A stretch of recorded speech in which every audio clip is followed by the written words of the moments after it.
নমস্কাৰ মই পল্লৱ কলিতা আমাৰ এডুকেশ্যন চেনেল ইউনিক সায়েন্স টিউটৰিয়েলত তোমালোক সকলোকে স্বাগতম জনাইছো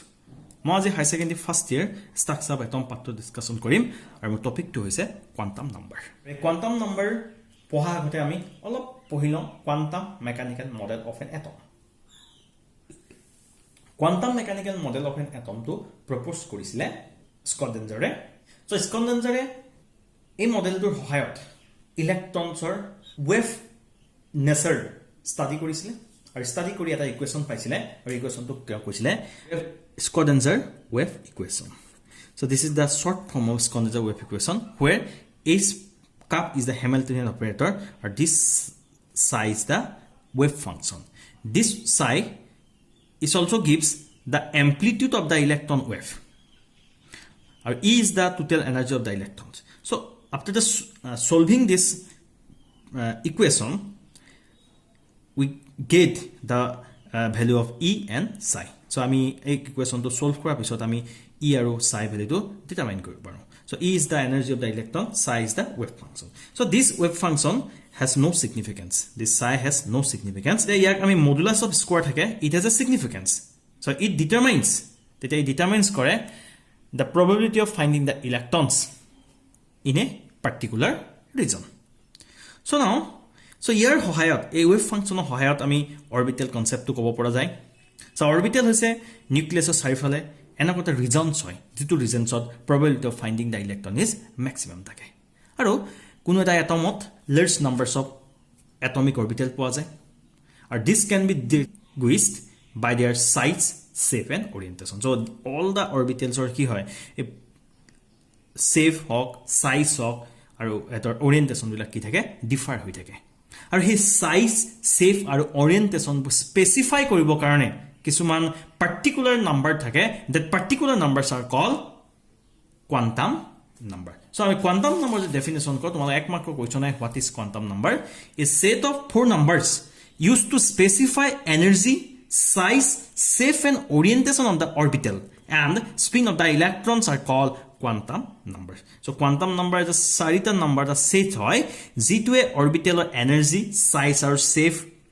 orientation specify কৰে আৰু লগতে কি কৰে বুলি কৈছে spin of the electron কি কৰে specify কৰে that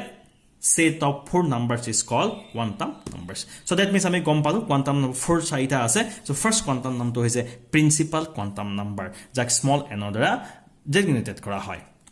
so this quantum number determines the main energy cell or level in which electron is present so a quantum number to ki kore tomar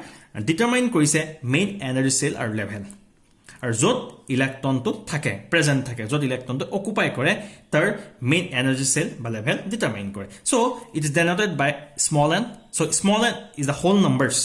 so this n is equal to 1 2 3 4 so if n is equal to 1 hoy then ami come this is the first energy cell by energy level if n is equal to 2 hoy that is second cell n is equal to 3 hoy third cell n is equal to 4 hoy then ami ki hobo fourth cell boli koa hoy so again this first cell this n is equal to 1 hoy this is called first cell this first cell is designated as the letter k again n is equal to 2 hoy then tak koa hobo second cell so this second cell is designated as letter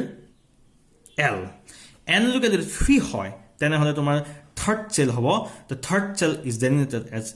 letter capital M if n is equal to 4 hoy that is called fourth energy cell this fourth energy cell is designated by the letter capital N so that is so on aru tenake amar n or value to bahi bahi goi thakibo pare this quantum number also help to determine the average distance of the electron from the nucleus so a quantum number to a determine koribo by average distance of the electron from the nucleus so nucleus over electron to distance kiman hoy hetu this quantum number that is principal quantum number determine koribo pare so nucleus or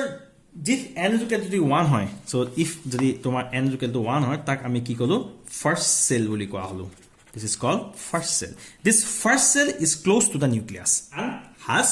lowest energy so now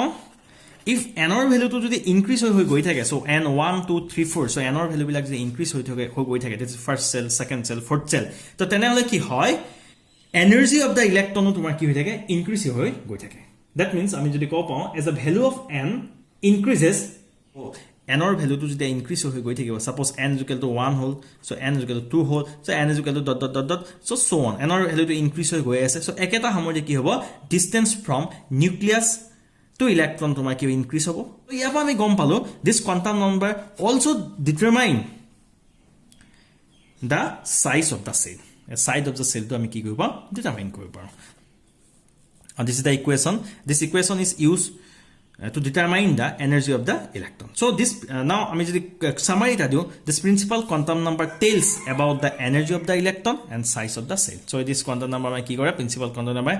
I mean energy of the electron I mean determine koribo paru number hoy also size of the cell I mean determine koribo paru. So this is the equation to determine the energy of the electron also determine the radius of the cell that is size of the cell. So this is the equation En is equal to minus 2.18 into 10 to the minus 18. So Z square divided by N square joule. So Z is equal to atomic number, N is the principal quantum number. If we know the principal quantum number, then we can determine the energy of the electron that present in that particular energy cell. So also when Rn is equal to 0.0529 N square Z nanometer or Rn is equal to 0.529 N square divided by Z angstrom. So N is equal to principal quantum number. So again Z is the atomic number. If we know the value of N, I mean N or value to jodi jano, then we can determine the radius of the energy cell. Amar center to side hoba karone tumalok hokoloke dhonnobad thakil. So amar class to jodi kiba buji poa na amar comment section comment koriba. Ami nijok improve koribole try korim. Amar center jiman par share koriba, subscribe koriba. Dhonnobad.